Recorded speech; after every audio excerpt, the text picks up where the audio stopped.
Welcome to Active Defense. My name is Eric.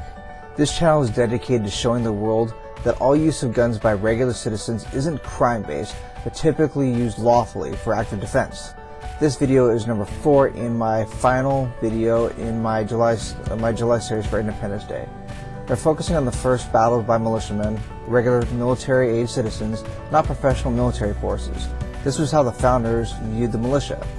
Please subscribe to the channel, hit the notification bell to your right, and please become a patron of my channel by the Patreon link also in the description. Also, please share your thoughts on active defense and how our founders provided for our national defense. Let's get into it. Hey there, welcome back to Active Defense. This isn't all the battles. In fact, I'll paste the link to the Wikipedia page that show all of the battles of the Revolutionary War. But within a chronological context, this is the next 5 battles within the series, and just something to look at and to understand just why it was necessary for individual citizens to be able to own their own weapons that could equal the power of the British military at the time, and therefore, by principle, any level of military, even now, and just enable the patriots, the citizens, to be able to provide for their own defense, the defense of their nation. So let's get on into it with the Battle of Great Bridge. The Battle of Great Bridge was fought December 9th, 1775 in the area of Great Bridge, Virginia, early in the American Revolutionary War. The victory by colonial Virginia militia forces led to the departure of Royal Governor Lord Dunmore and any remaining vestiges of British power over the colony of Virginia during the early days of the conflict.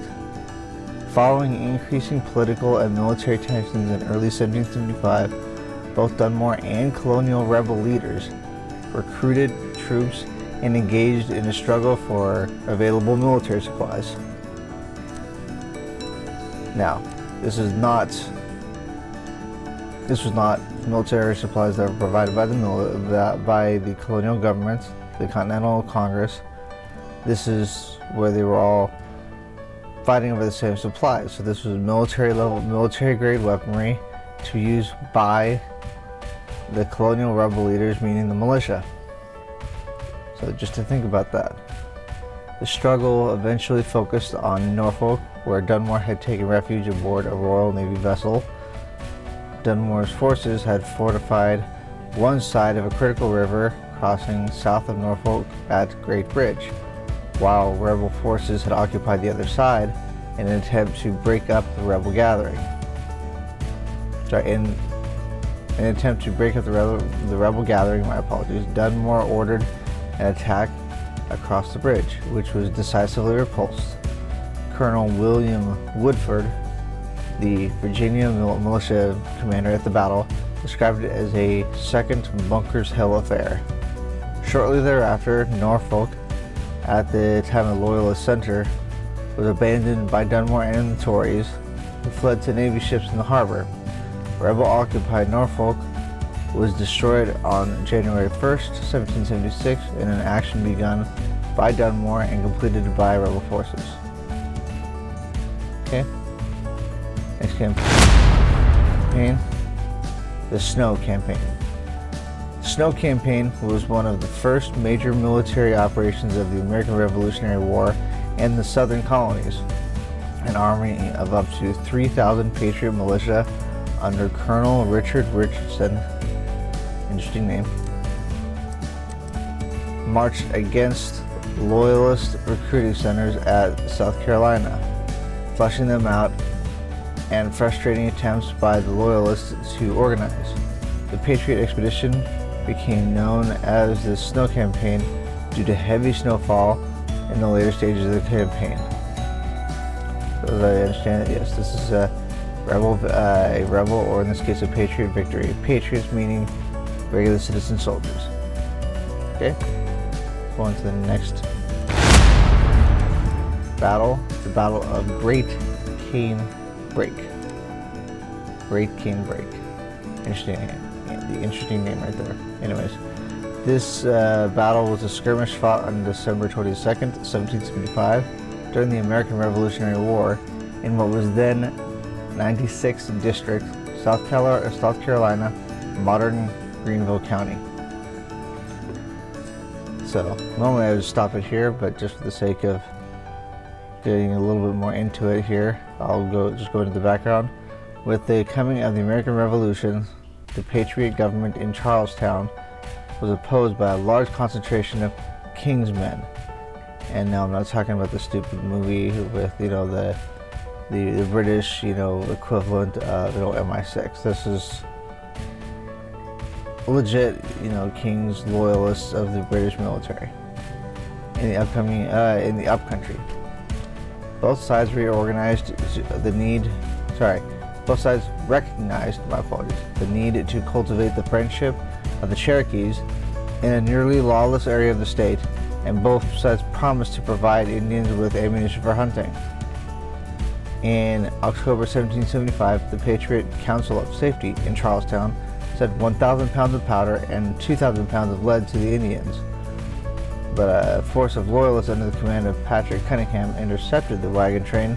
Following an unsuccessful attempt to retake the munitions, the Charlestown leaders determined to break the strength of up-country loyalism by raising an overwhelming force of militiamen under the command of Colonel Richard Richardson. Heavily outnumbered, the Kingsmen fell back toward Piedmont. By late December, Richardson had perhaps as many as 5,000 troops under his command, and had captured many loyalist leaders. So, yeah, there's another American victory, Patriot victory. Okay. Next battle, Battle of Quebec, 1775. The Battle of Quebec was fought in December 31st, 1775, between American Continental Army forces. Now, this is probably when it was far more official. After some training, when they actually got legit training, it wasn't just militia; it was more of a definitive army. So the Continental Army. And the British defended of Quebec City early in the American Revolutionary War. The battle was the first major defeat of the war for the Americans, and it came with heavy losses. General Richard Montgomery was killed, Benedict Arnold was wounded, and Daniel Morgan and more than 400 men were taken prisoner. The city's garrison, a motley assortment of regular troops and militia led by Quebec's provincial governor, General Guy Carleton, suffered a small number of casualties. Montgomery's army had captured Montreal in November 13th, and early in December they became one force that was led by Arnold, whose men had made an arduous trek to the wilderness of northern New England. Governor Carleton had escaped from Montreal to Quebec, the American next objective, and the last-minute reinforcements arrived to bolster the city's limited defenses before the attacking forces' arrival. Concerned with expiring enlistments would reduce its force, and that was always a concern because, after a while, it gets to be very difficult to fight, and when people no longer need to fight, especially at that time, they could have just left and gone home. So we really had to focus on how to maintain a level of morale and continuity of the force. So anyways, Montgomery made the end-of-year attack in a blinding snowstorm to conceal his army's movements. The plan was for separate forces led by Montgomery and Arnold to converge on the lower city before scaling the walls protecting the upper city. Montgomery's force turned back after he was killed by cannon fire early in the battle, but Arnold's force penetrated further into the lower city. Arnold was injured early in the attack, and Morgan led the assault in his place before he became trapped in the lower city and was forced to surrender. Arnold and the Americans maintained an ineffectual blockade of the city until spring, when British reinforcements arrived. So that was a British victory. Okay. Finally, the Burning of Norfolk. The Burning of Norfolk was an incident that occurred in January 1st, 1776 during the American Revolutionary War. British Royal Navy ships in the harbor of Norfolk, Virginia began shelling the town, meaning constant cannon fire. Shelling the town, and landing parties came ashore to burn specific properties. The town, whose significantly Tory loyalist population had fled, was occupied by Whig revolutionary forces from Virginia and North Carolina. Although these forces worked to drive off the landing parties, they did nothing to impede the progress of the flames and began burning and looting Tory properties. Now, burning properties was not just a tactical win, it was also meant to be a psychological win, because by burning certain properties, you are trying to crush the will of, in this case, of them to resist and defend by, taking away. Because anytime your property is destroyed, it's an emotional blow as much as it is a physical or material one. So just something to think about. After 3 days, most of the town had been destroyed, principally by the action of the Whig forces. The destruction was completed by Whig forces in early February to deny use of even the remnants to the British. Norfolk was the last significant foothold of British authority in Virginia. After raiding Virginia's coastal areas for a time, its last royal governor, Lord Dunmore, left for good in August 1776. Okay. These were the five battles. I hope you've enjoyed all of the series. Go back and rewatch them if you want. Go back and click through all of the links. Learn more about this and how and why it was necessary that the militia was considered the greatest way to defend families and communities, as all of these battles have shown, because they were brought up and they had the need to defend their families.